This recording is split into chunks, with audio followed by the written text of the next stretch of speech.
Show you how to repair some 911 Boxster exhaust studs that break when you take the manifold off right after this.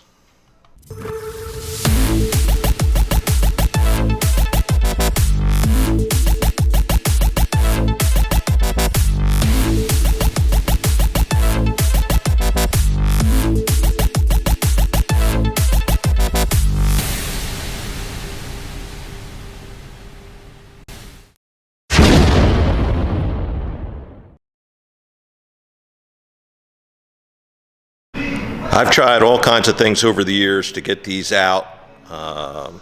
Used easy out, stud extractors, welding nuts onto the end of them.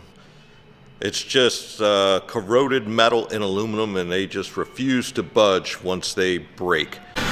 Okay, so here's what happens when you take off an exhaust manifold and you don't know what the hell you're doing. And you see what's left of the stud or the exhaust bolts. That's what's left. They're broken clean off. Every one, of course. Typical. These things come out if you just go real slow with some kind of hammering impact gun, and you just go real slow and hammer at it. They eventually let loose. Even going slow and easy, they still break. But it takes a long time. So I'm going to show you how to repair it right now. The first thing you have to do is grind off all this temper until it's flat against the head. All right, which I've done over here. All right, it's flat. I have it center punched. Next thing I do is I drill a small hole just to get it started.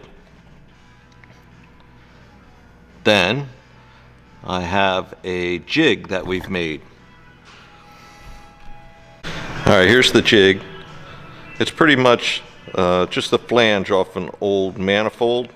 I know somebody sells these on the internet. They're, I don't know, $100 or something like that, but what the hell, you can buy an old manifold for 20 bucks, cut it off, then you have your template for drilling the holes.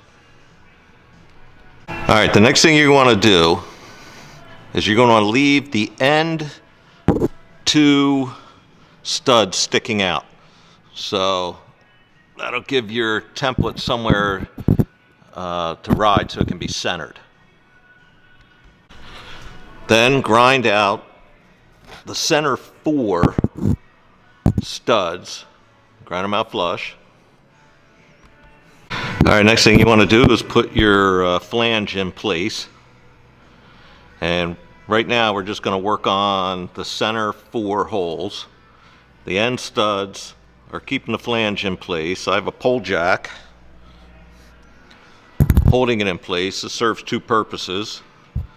One, it holds the flange in place. The other one, it gives your arm somewhere to sit while you're drilling so you don't fatigue. And drill them out.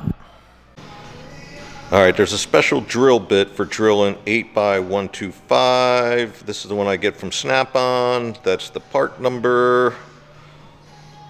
Comes in a little package, blah, blah, blah, blah, blah. So that's the drill bit. Next thing you want to do is mark the drill bit, because you don't want to drill it too far. So I know they sell little dowels you can put on this that clamp on, and I found they move. A piece of tape works just fine.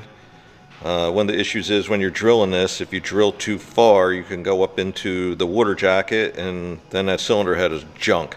So you definitely don't want to drill too far. All right, here's one that I've already drilled. The tape is almost there. I have to go a little bit more, and then we'll be ready to thread it with an 8x125 tap and replace the bolt, and you're good to go. All right, another secret to this job is this tap holder. Now, as you can see up in here, there's not a lot of room. You can't stick a traditional tap holder in there and the little handle and spin it and yada yada yada. So what you can do